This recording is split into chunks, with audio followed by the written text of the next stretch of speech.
Plantão Médico Bandeirantes.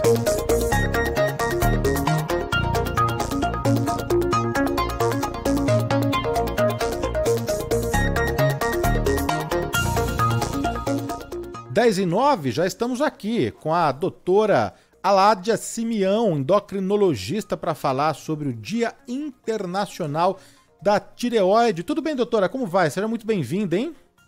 Tudo bem. Bom dia, Danilo. Um prazer estar aqui no seu programa. Você está me vendo bem? Está me ouvindo bem? Sim, perfeitamente. Doutora em áudio e vídeo aqui. Ótimo. Obrigado, viu, doutora, por ter aceito aqui o nosso convite para falar sobre a tireoide, né? E você sabe que tem muita gente, eu inclusive, tem dúvidas, né, sobre o que é a tireoide, né? É uma doença, é uma condição. Tem gente que fala que sofre de hipertireoidismo, tem gente que fala que sofre de hipotireoidismo. Antes da gente diferenciar hipo de hiper, queria então a explicação, doutora, afinal, o que é a tireoide, hein? Então, a tireoide, Danilo, é uma glândula, né, que a gente tem, ela fica localizada aqui na região do pescoço, na região anterior do pescoço. Se as pessoas quiserem tentar localizar, né, para fazer um autoexame, é só localizar onde tem o gogó, né, o pomo de Adão aqui, que é uma cartilagem da traqueia, né, uma cartilagem mais protuberante até no homem, que é mais fácil de achar, e abaixo dela você vai ter a tireoide, tá? Então, ela é uma glândula e que ela produz hormônios que vão ser levados pela corrente sanguínea para o resto do corpo. Então, esses hormônios produzidos na tireoide, eles vão entrar nas células do cérebro, nas células do coração, do músculo, osso, intestino, né? Regular todo o funcionamento do organismo. Então, esse hormônio que a tireoide produz vai ser distribuído para o resto do corpo e vai regular o funcionamento de todo o resto do corpo, tá? Por isso que é tão importante. Doutora, para quem está aqui no YouTube, ficou fácil identificar então onde fica a tireoide, né? Para quem está no rádio, então, a localização aqui para a gente encontrar, como que é mesmo? Então, você vai tentar achar que na parte anterior do pescoço, o pomo de Adão, o gogó, sabe o durinho, ele é uma cartilagem da traqueia. Tá. Né? No homem é mais fácil de achar. Sim. Embaixo fica a tireoide. Tá? É difícil, às vezes a tireoide é pequena, às vezes a pessoa não vai conseguir palpar, tá? Mas é interessante tentar fazer um autoexame e o que a gente recomenda? Vai na frente do espelho e pega um copo de água, olha para a região do pescoço e toma um gole de água. A tireoide, quando a gente engole, a gente vai fazer um movimento de levantar a tireoide. E aí, às vezes, você vai conseguir visualizar ela de uma forma mais adequada, tá? Eu mesma, olha só, Danilo, mesmo sendo endocrinologista, né? Um dia eu estava no elevador, tinha um elevador com espelho, eu estava descendo para ir trabalhar, né? E aí você fica lá se apreciando, vendo se você está bem arrumado e tal. E nisso eu engoli, e quando eu percebi, eu estava com um nódulo na tireoide. Eu acabei me vendo com um nódulo na hora que eu engoli. E era um nódulo grande, tá? E aí eu consegui palpar direitinho o nódulo, e como sou endocrinologista, aí já pedi um ultrassom, né? Já fui fazer os exames que precisa. Então, às vezes, a gente consegue detectar nódulos maiores, né? Também não é para ficar preocupado, porque a maioria não é câncer, tá? Mas, de qualquer forma, é importante aí passar com o médico para a gente examinar e ver se precisa fazer exames, né, complementares. E também é importante, quem tem um histórico na família de problemas de tireoide, tem a mãe, pai, irmão, né, com nódulos ou problemas de disfunção hormonal, né, problemas hormonais, também é importante passar com o médico para a gente poder examinar, tá? Mas então dá para fazer esse autoexame, claro, quando ele for maior, né? Mas então, que tipo de exame que a gente consegue ver direitinho? É um ultrassom, é isso? Isso. Aí, quando a gente tem... A maioria das pessoas não vão conseguir palpar nada, porque às vezes os nódulos são muito pequenos. Às vezes até nós que somos médicos examinando o paciente, a gente fica na dúvida, né? Às vezes a gente não consegue detectar nódulos tão pequenos, às vezes esse nódulo é mais na parte posterior da tireoide, né? Mas quando a gente tem uma indicação por causa de queixas clínicas ou histórico familiar, né? Então é importante, às vezes, a gente pedir um ultrassom. O ultrassom, ele vai ver o formato da glândula, tá? Então ele vai dar indícios pra gente, se aquela glândula está inflamada, se ele tem um nódulo, se ele tem um cisto, aquela glândula está aumentada, né? Então, ele vai dar uma indicação de formato. Porém, o ultrassom, ele não vai indicar se a tireoide está produzindo hormônio de forma adequada. Então, para a gente saber se ela está funcionando bem, produzindo hormônios, aí a gente tem que fazer exame de sangue. E aí a gente geralmente dosa um exame que chama TSH, né, o TSH, e a gente também pode dosar hormônios que a tireoide produz, que é o T4, o T3, né? E quando a gente suspeita de alguma doença autoimune que esteja inflamando a tireoide, a gente pode pedir anticorpos também, né? Eu tenho anticorpo antiroperoxidase, antiroglobulina, antitrabe, então aí vai depender da suspeita clínica, né? Mas geralmente são esses exames. Ultrassom para ver a anatomia e exame de sangue para a gente ver a produção hormonal dela, principalmente o TSH. Doutora, mas é impressionante, né, que uma glândulazinha dessa, pequenininha, é tão importante, né, porque ela regula, então, a função dos órgãos, né, do coração, do cérebro, fígado, dos rins, isso tudo, não? Isso mesmo, ela vai regular o funcionamento de todo o corpo. Eu vou falar que ela é uma das glândulas maiores que a gente tem, tá, do corpo. Tem uma glândula menorzinha ainda, que é do tamanho de uma ervilha, que é a hipófise, que fica no cérebro, lá dentro da cabeça, que regula as outras glândulas. A gente poderia falar que é o chefe das glândulas, tá? Inclusive, a hipófise é quem produz o TSH, que vai estimular a tireoide a produzir os hormônios dela e que vai regular todo o funcionamento do resto do corpo. E por isso, Danilo, que quando a gente tem um problema de produção hormonal da tireoide, a gente pode ter inúmeros sintomas. Muitas queixas, inúmeros sintomas.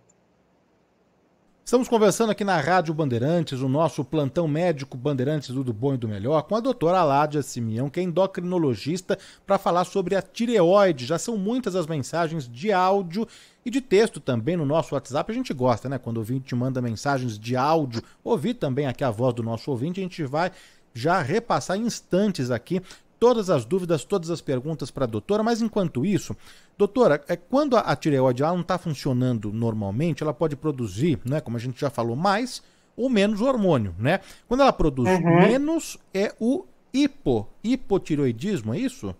Isso. Então, quando ela produz pouco hormônio, nós vamos ter o hipotireoidismo. Quando ela está produzindo muito hormônio, a gente vai ter o hipertireoidismo. Mas quais são as consequências, os problemas, né, de quando se produz menos? Então, isso é uma das coisas, acho, mais importantes para os ouvintes, né, porque eles vão poder tentar identificar se eles têm sintomas que são compatíveis e suspeitar, será que estou com problema na tireoide? E ir atrás do médico para poder fazer exames. Mas o hipotireoidismo, ele pode ter sintomas leves, às vezes pessoas com hipotireoidismo ainda nem têm sintomas, como pode ter sintomas muito intensos, né, e variados. Então, ele pode ter desde queda de cabelo, unha fraca, cabelo ressecado, pele seca, descamativa, inchaço, né, um inchaço ao redor dos olhos, né, periorbitário, pode ter perda da sobrancelha na parte lateral, né, pode ter dificuldade de raciocínio, memória, o idoso pode entrar com um quadro de demência, tá, uma das causas de demência é perda de memória, mas isso pode afetar qualquer idade, então criança pode ter dificuldade de aprendizado, né, de crescimento, pode ter puberdade precoce às vezes, então no adulto pode ter batimento cardíaco lento, não conseguir fazer exercício, fraqueza muscular, dor articular, ter constipação, parar de evacuar, né? Às vezes o idoso pode até ter um ilho paralítico, que a gente fala, não evacua mesmo, dificuldade para respirar, né? Uma respiração lenta, rasa, né? E é uma fadiga, às vezes, extrema, né? Aquele paciente não consegue, quer fazer as coisas, mas não tem energia, não tem disposição para trabalhar, até para passear, para fazer esporte, né? Alteração da pressão, alteração do colesterol, aumentando o risco de ter entupimento de artéria, pode ter a alteração da glicemia, então, assim, pode alterar o corpo todo, né? Mas tem pessoas que às vezes não vão ter ainda sintomas, o corpo meio que está se adaptando, mesmo com uma produção menor de hormônio, tem pessoas que vão ter muitos sintomas, né? E tem pacientes que às vezes têm sintomas um pouco inespecíficos. Por exemplo, um idoso, às vezes ele não manifesta todos esses sintomas, mas ele pode estar com um quadro de depressão, de não querer comer, né? Então a gente tem que, em cada idade, avaliar e suspeitar sempre da tireoide, tá? Então, seriam os sintomas principais. Mas isso a gente está falando então do hipo. Do hipo, esse seria o caso mais do hipo, tá? Outra coisa que acontece muito no hipo é intolerância ao frio, não conseguir esquentar a mão, o pé sempre gelado, tá? Então, o hipotiroidismo, ele diminui o nosso metabolismo no geral. Então, a pessoa vai ficar lentificada em todos os sistemas dela, tá bom? E dependendo do grau e do tempo de perda hormonal, ela pode ter quadros mais graves, né? Uma coisa muito importante é quando a gestante, né? Então, a gestante é muito importante checar níveis de TSH, porque o bebê, no primeiro, até a metade da gestação, depende muito do hormônio da mãe. Ele ainda não produz o hormônio, ele ainda está em formação da tireoide dele. Então, se a mãe não estiver produzindo hormônio de forma adequada, pode haver um prejuízo no desenvolvimento da criança, que vai se manifestar posteriormente com déficit de intelectual, né, um atraso de desenvolvimento. Então, é importante a gestante sempre checar o TSH, porque se for necessário repor hormônio, tem que repor. E no bebê, tem crianças que podem nascer com hipotiroidismo também, por uma formação de tireoide. E hoje em dia a gente faz o teste do pezinho, né? Até 3 dias depois que o nenê nasce, é feito o teste do pezinho, e nesse teste, dos hormônios que é identificado é se ele está produzindo hormônio tiroidiano de forma adequada. Porque se ele não tiver, ele tem que repor hormônio já nos primeiros dias de vida. Porque se ele ficar até 30 dias sem repor hormônio, às vezes ele desenvolve um retardo de desenvolvimento e que vai ser irreversível, tá? Mas que, graças a Deus, hoje em dia é muito, muito raro mesmo, porque a gente faz o teste do pezinho em todo mundo. Bom, a gente está falando aqui sobre hipotiroidismo, que é quando se produz menos. Quando se produz mais é o hipertiroidismo. Os problemas, as consequências são as mesmas de quando se produz menos ou não, doutora? Não, aí quando a gente produz mais hormônio, né, quando a gente está no hipertiroidismo, geralmente a gente vai ter sintomas de aceleração do metabolismo. Mas é horrível, porque a pessoa ela fica com pensamento acelerado, ela pode ter crise de pânico, ela fica agitada, ela tem insônia, ela pode ter tremor, né? Ela pode ter uma perda de peso, mas não é uma perda de peso saudável, porque ela perde massa muscular, ela pode ter calcificação óssea, ela pode ter arritmias, fibrilação atrial, principalmente quando é uma pessoa com mais idade, é muito comum, às vezes, estar com uma fibrilação atrial, então tem que checar o nível de TSH dela, né, dos hormônios que ela pode estar em hipertiroidismo, e pode descompensar. Então, adolescente, por exemplo, outro dia atendi até uma filha de uma pediatra, e a adolescente ela começou a ter um comportamento totalmente inadequado, violento, agressivo dentro de casa, né, irritada com o pai, brigando muito. Eles estavam até pensando que era por causa da adolescência, alguma coisa que tinha acontecido, e não era. Ela estava com hipertiroidismo, e quando foi controlado, ela voltou a ter o comportamento dela no normal dela, tá? Então, mudança de comportamento em criança, adolescente, hiperatividade, né? Sempre pensar em checar níveis hormonais da tireoide, porque ela pode estar produzindo muito hormônio, né? E deixando ela acelerada. Então, o hipertiroidismo já vai dar um quadro diferente, tá? Maria Marinho... Oi, desculpa, doutora, diga lá. Desculpa, Danilo. Não, vai lá, pensei que você tivesse terminado. Complete, por favor, não, por favor. Mas eu lembrei de uma coisa importante no hipertiroidismo, que alguns casos também apresenta com uma protrusão do olho, que é o exoftalmo.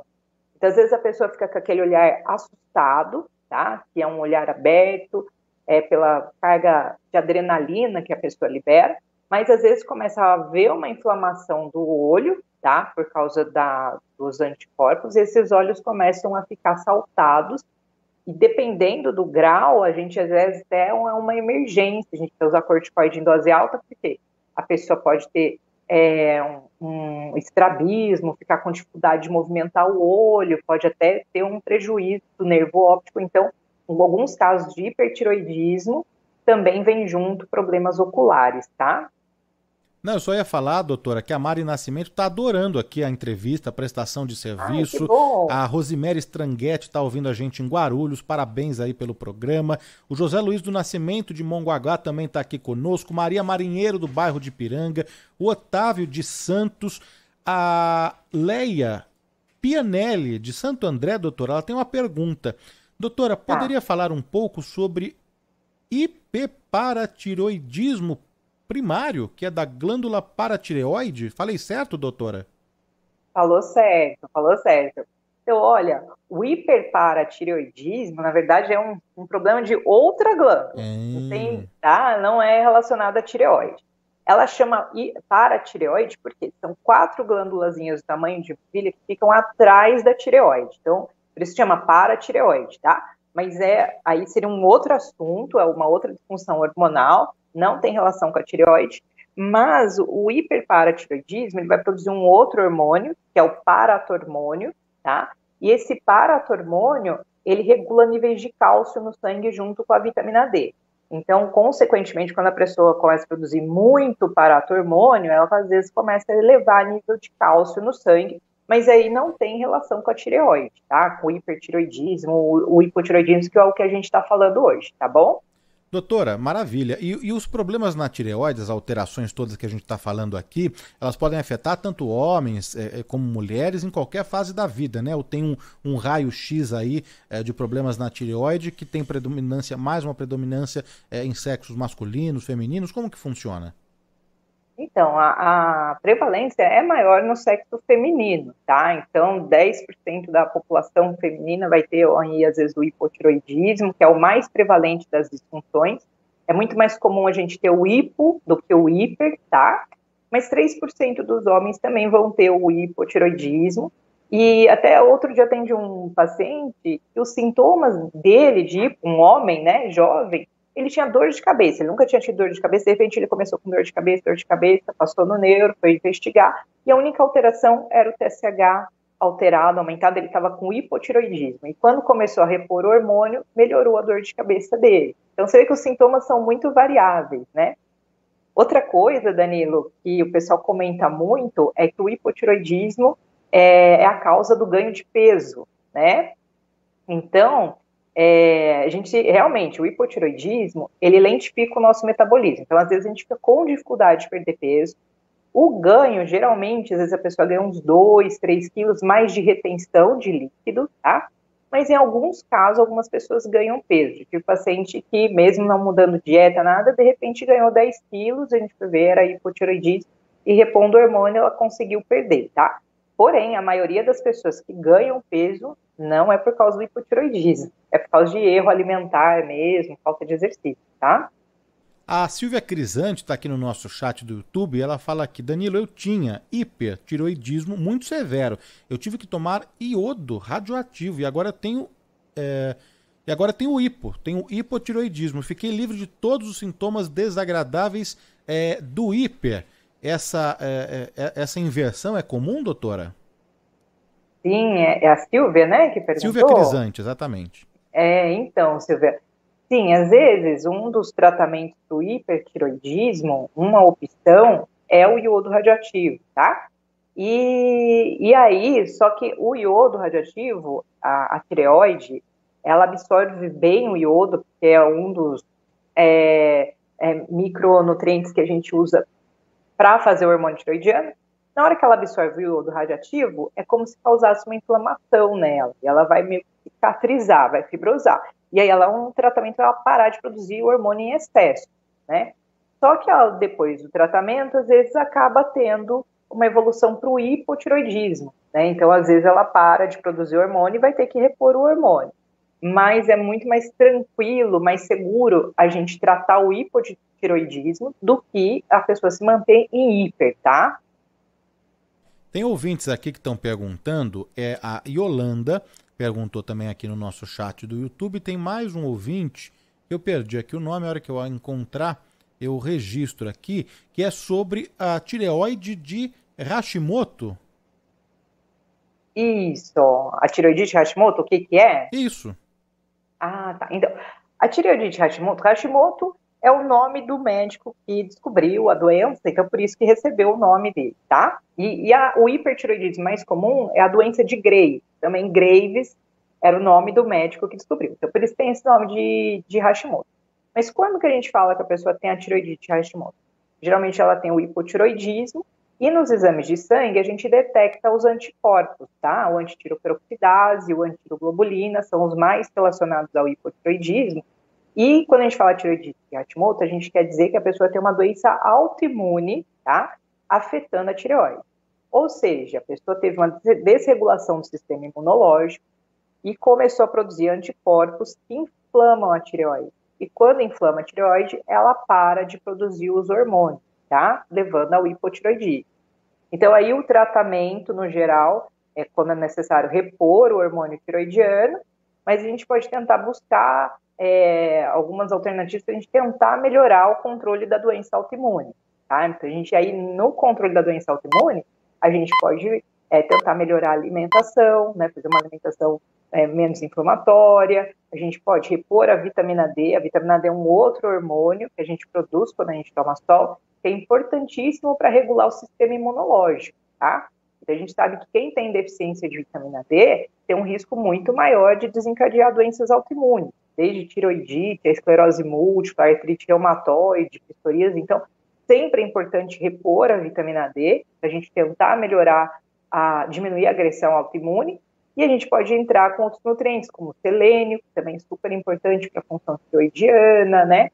O iodo já não tem que tomar muito cuidado com o iodo, viu, Danilo? Por quê? A gente vê muita informação na internet de usar uma quantidade muito alta de iodo, que seria o Lugol, mas o iodo, se a gente usar em dose muito alta, a gente pode até piorar a inflamação da tireoide, tá? Então, o iodo, a gente já tem o iodo no sal, ele é super importante para formar os hormônios tireoidianos, mas se em excesso ele pode ser prejudicial, tá? Doutora, mas a gente vai falar sobre iodo, os tratamentos, né, mitos e verdades aí, o que aparece na internet, mas só para não perder aqui a oportunidade, eu vi que no seu post você compartilhou aqui a chamada do nosso programa, um seguidor teu falou para você não esquecer de falar sobre a vitamina D, né? Então, por isso a importância, doutora, da vitamina D também nesse tratamento?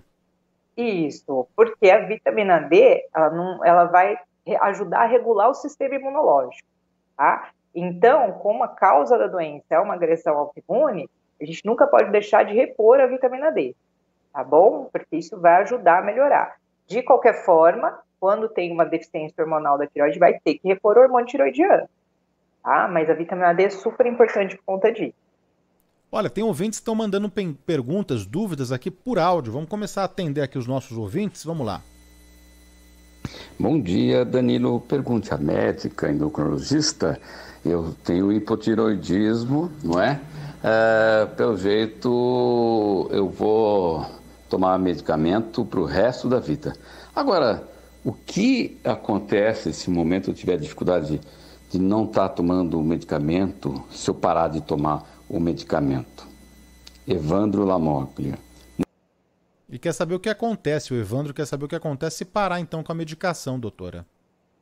Então, se a gente interromper a medicação por bastante tempo, vai voltar a ter os sintomas de hipotireoidismo, né? Então, aí volta a ter todos aqueles sintomas de lentificação de batimento cardíaco, sensação de frio, perda de memória, dificuldade para evacuar, intolerância ao frio, pele ressecada, queda de cabelo, unha fraca, né, queda de sobrancelha, inchaço. Aí, se ficar muito tempo sem tomar e a tireoide realmente não estiver produzindo hormônio, pode entrar em quadros mais graves, até de insuficiência cardíaca, derrame de líquido no pulmão. Então, a gente recomenda não deixar de usar o hormônio, tá?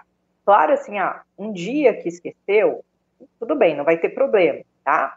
Mas não pode ser frequente. O ideal é tomar o hormônio todo dia, de manhã cedo, e a gente recomenda ficar de 30 a 60 minutos para esperar para comer ou tomar qualquer outra medicação, para ele ser bem absorvido. Então, o ideal é tomar bem direitinho, regular, para não ter oscilação de níveis hormonais e de sintomas.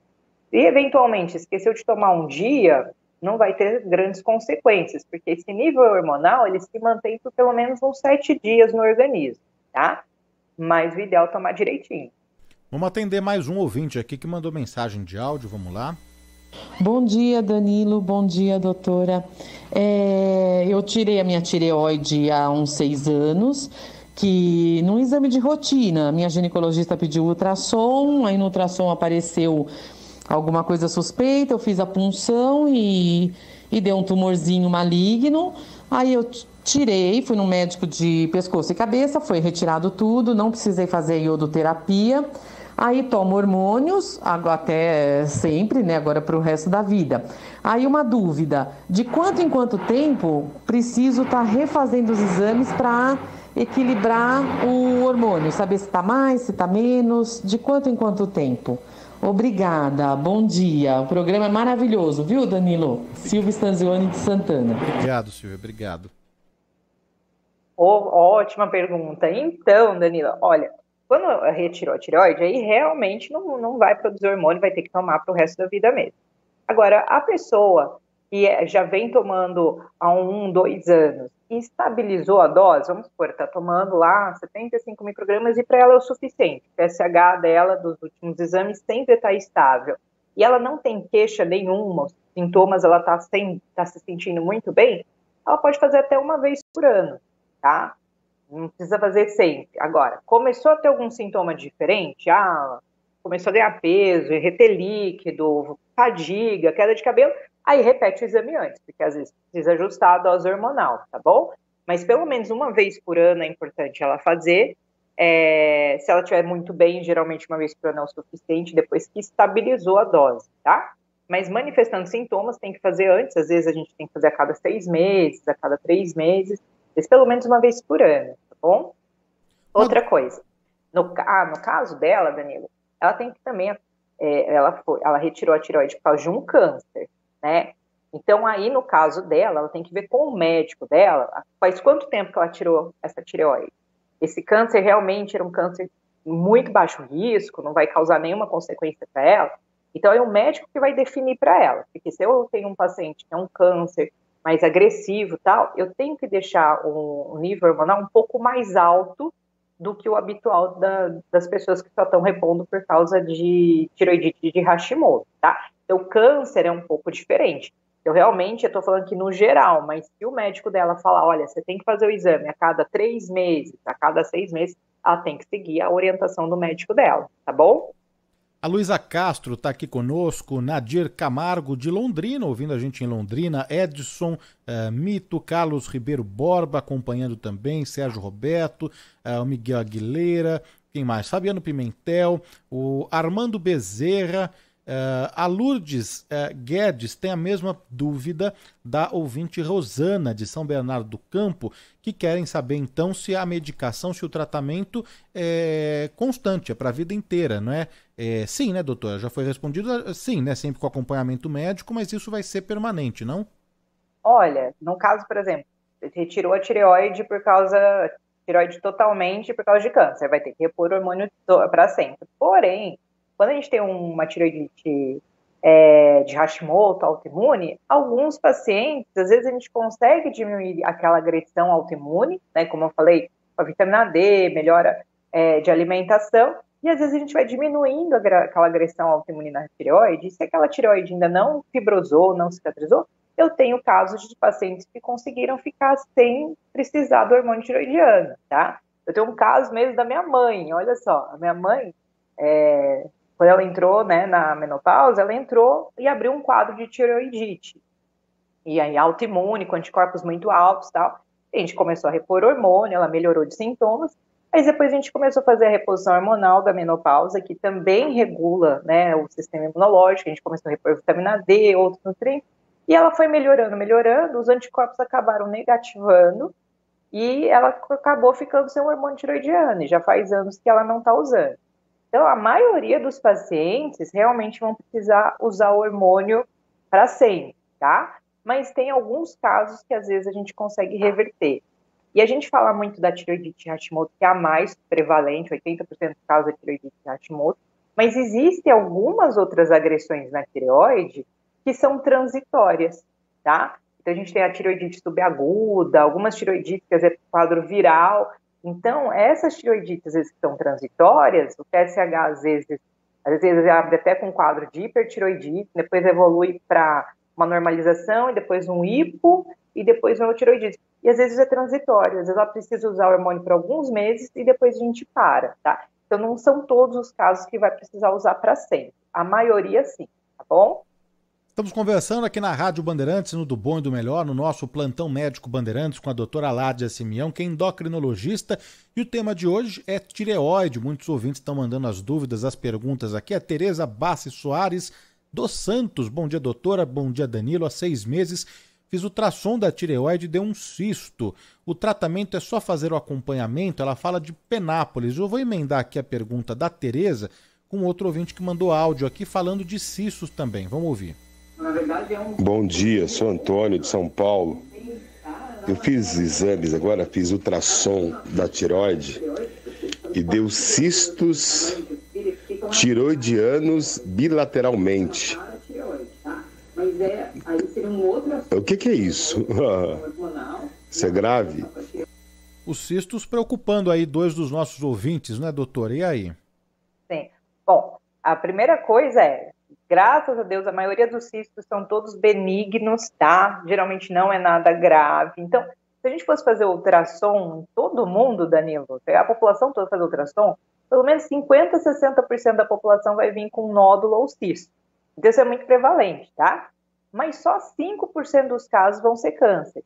Então, a maioria é tudo benigno. Então, geralmente não precisa se preocupar, não entre em desespero, tá? Mesmo quando é um câncer, geralmente câncer tem uma evolução bem lenta, a gente consegue tratar, a pessoa não vai morrer do câncer de tireoide, graças a Deus, é um câncer, a gente sempre fala, né, se a gente for ter um câncer, é melhor que seja de tireoide, que a chance de cura é imensa mesmo, tá? Mas, geralmente, os cistos são benignos, tem que ser avaliado pelo médico, porque nós vamos avaliar as características desse cisto, desse nódulo. Se ele é muito pequeno, características benignas, às vezes é só repetir o ultrassom depois de 6 meses, depois de cada ano, e depois a gente às vezes para de pedir ultrassom, não precisa fazer mais nada. Se o cisto ou nódulo, né, principalmente os nódulos, tem características suspeitas, que a gente vai ver no ultrassom, na descrição do ultrassom, e a gente também vai ver histórico familiar, se tem outras pessoas que tiveram câncer na família, né, teve radiação por algum motivo na infância, na região do pescoço. Então, todo esse conjunto de informações, às vezes a gente vai precisar fazer um exame complementar, porque a gente quer ter certeza que aquele nódulo cisto não é um câncer, tá?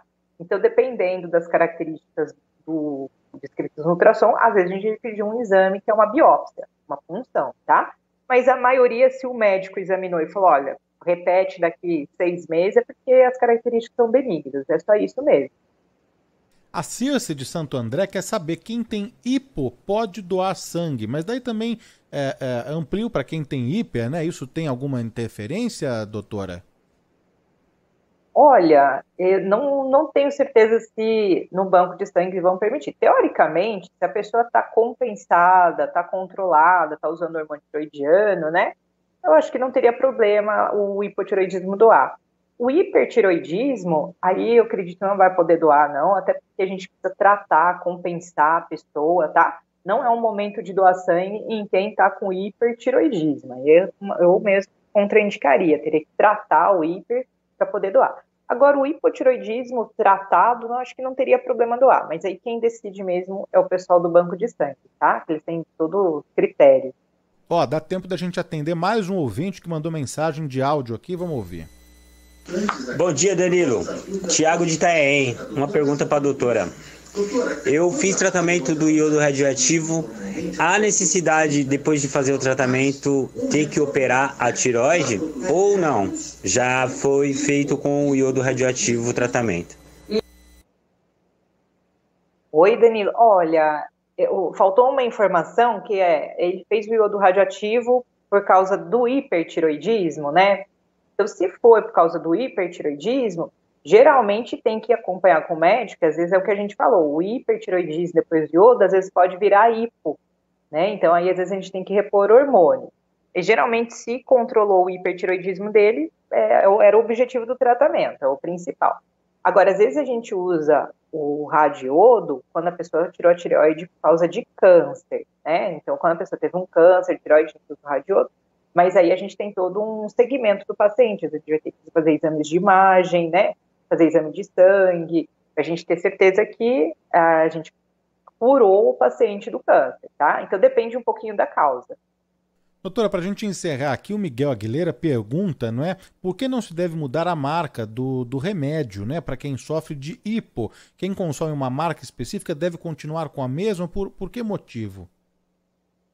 Então, a gente recomenda manter, porque às vezes, mesmo sendo a mesma dosagem, de um laboratório para o outro, pode ter uma variaçãozinha de 5%, tá? Então, por exemplo, a pessoa está tomando Puran T4 50 microgramas, aí ela vai lá na farmácia e tem outras opções, tem Eutirox, Sintroid, né, de 50 microgramas, mas o ideal é manter o mesmo que ela está tomando, porque mesmo sendo a mesma dosagem, 50 microgramas, de um laboratório para outro pode ter uma pequena variação.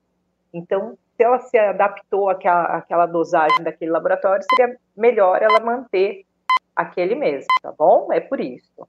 O Dário Vidal Fernandes, da Vila Monumento, ouvindo a RB, redundância, elogiar o programa. Vou direto aqui ao pedido para a doutora falar sobre vitamina D, o tempo de exposição ao sol, né? Já que a gente falou que é importante ter aí a vitamina D no organismo, mas e o tempo da exposição também, o melhor horário, e de que forma, né? Se o ouvinte aqui está com falta de vitamina D, dá para ter também o complemento disso com a própria vitamina D em cápsulas, não, doutora? Isso, Danilo. Olha, essa é uma pergunta ótima. Se um dia você quiser, eu venho aqui no programa só para falar sobre vitamina D, que é um assunto que eu adoro, tá? E super importante. Mas, assim, para a gente produzir esse hormônio, o ideal é a gente se expor ao sol, o sol entre as 9 e as 15 horas. Porque o sol, muito da manhã, muito do final do dia, a incidência dos raios estão tão oblíquos e ainda fracos que não chegam a estimular a produção hormonal, tá? Na camada interna da pele. Então, das 9 às 15 horas seria o sol mais intenso, que estimularia a produção. O ideal seria a gente expor uma grande área do corpo, então as pernas, os braços, a barriga e as costas, né?